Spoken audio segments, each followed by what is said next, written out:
Hello বন্ধুরা, আজ আমি ইলিশ মাছের একটা তরকারি আপনাদের রান্না করে দেখাবো। তার জন্য ইলিশ মাছ আমি অলরেডি ভাজতে বসিয়ে দিয়েছি। খুব হালকা ভাজা হবে, বেশি না। আর এর জন্য কী কী লাগছে সেটা আপনাদের আমি দেখাচ্ছি। এর জন্য লাগবে আলু আর বেগুন, যেটা আমি কেটে নিয়েছি। আর লাগবে লঙ্কা বাটা, নুন আর এই হলুদ। ফোড়নের জন্য লাগবে গোটা জিরে।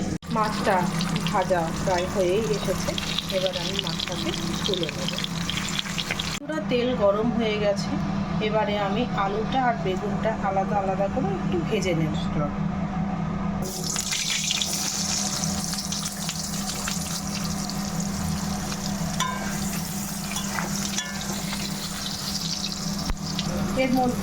এর মধ্যে একটু হলুদ আর সামান্য একটু নুন দিয়ে দেব।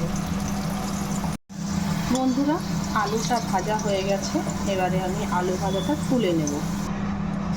এবার আমি বেগুনটা ভেজে নেব।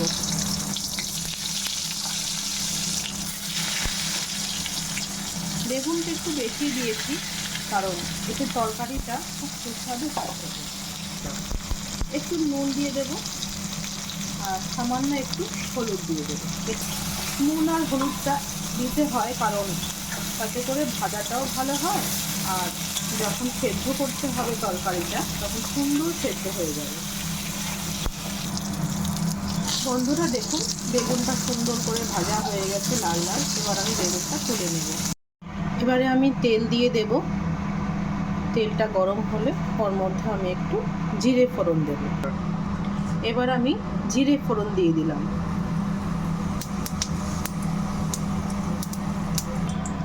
বন্ধুরা, ফোড়ন হয়ে গেছে, এবারে আমি এর মধ্যে লঙ্কা বাটা দিয়ে দেব।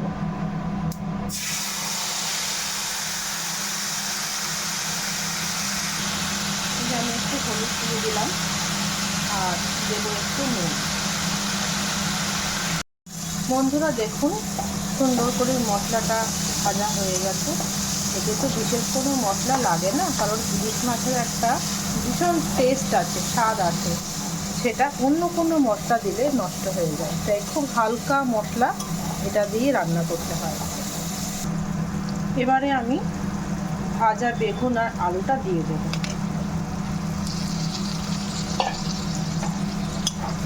খুব সুস্বাদু হয় রান্নাটা খেতে। প্লিজ আপনারা একবার করবেন, করলেই বুঝতে পারবেন অল্প মশলায় এত সুন্দর রান্না হয় এবং ভীষণ সুস্বাদু হয় খেতে।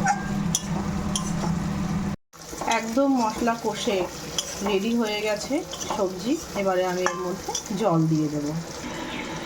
এই যে আমি জল দিয়ে দিচ্ছি। খুব বেশি ঝোল হবে না, আবার অল্প একটু থাকবে। আমি মাছগুলো দিয়ে দিয়েছি। একদম আমার মাছের ঝোল একদম হয়ে রেডি।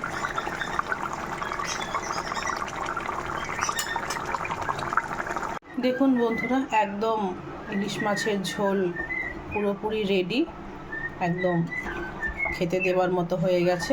এবারে আমি এটাকে ঢালবো।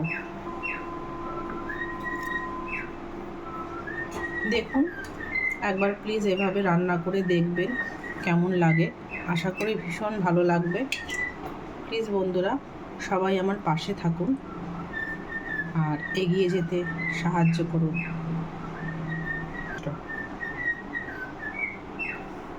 দেখুন বন্ধুরা, এই ভিডিওটা যদি আপনাদের ভালো লেগে থাকে তো অবশ্যই লাইক করবেন আর পাশে থাকা বেল আইকনটি প্রেস করে দেবেন আর অলেও প্রেস করবেন আর এই ভিডিওটা শেয়ার করবেন। আমার চ্যানেলটি সাবস্ক্রাইব করে দেবেন। থ্যাংক ইউ বন্ধুরা।